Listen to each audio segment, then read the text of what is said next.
Effect ఏమి ఉండదండి. హైదరాబాద్ పని చేస్తున్నారు, వాళ్ళు విజిలెన్స్ పని చేస్తున్నారు. ఏదో తప్పు ఉంటే దానికి గవర్నమెంట్ ఎప్పుడైనా ప్రాబ్లమాటికే కదా, కరెక్ట్ ఉన్నదానికి ఏం ప్రాబ్లం లేదు. ప్లస్ రియల్ ఎస్టేట్ అని కాదు, వాళ్ళు ఇప్పుడు లేక్ బాడీ వాళ్ళని ప్రొటెక్ట్ చేసుకోవాలని ఉన్నది. జనరల్గా ఏ బిల్డరు లేకపోయినా కట్టే పని ఉండదు.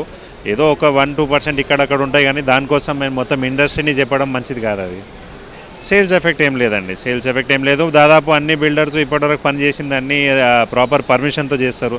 రేరా పర్మిషన్ కూడా ఉంటుంది, వాళ్ళు బాగా చూసుకుంటారు. ప్లస్ ఏంటంటే ఈ కాలం లాస్ట్ ఒక 4-5 ఇయర్స్లో చాలా వరకు మెజర్స్ స్ట్రిక్ట్ అయిపోయాయి. అంటే తప్పు చేయడం అంత తేలిక కాదు, ఈజీ కాదు.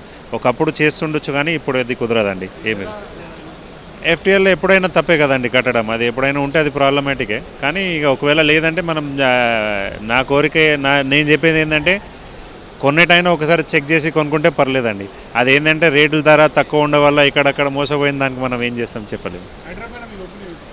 మంచిదండి, నో ప్రాబ్లం. తప్పు జరిగిన దానికి ఏదైనా పరిష్కారం ఉండాలి. ఇప్పుడు ఏంటంటే చాలామంది కరెక్ట్ కట్టేటోళ్ళకి ప్రాబ్లమాటిక్. కానీ హైడ్రా తరఫున కూడా ఏంటంటే దీన్ని ఒక వెంజెన్స్గా తీసుకోకుండా జెన్యున్గా చేస్తే అది చాలా మంచిదే, నో ప్రాబ్లం అండి.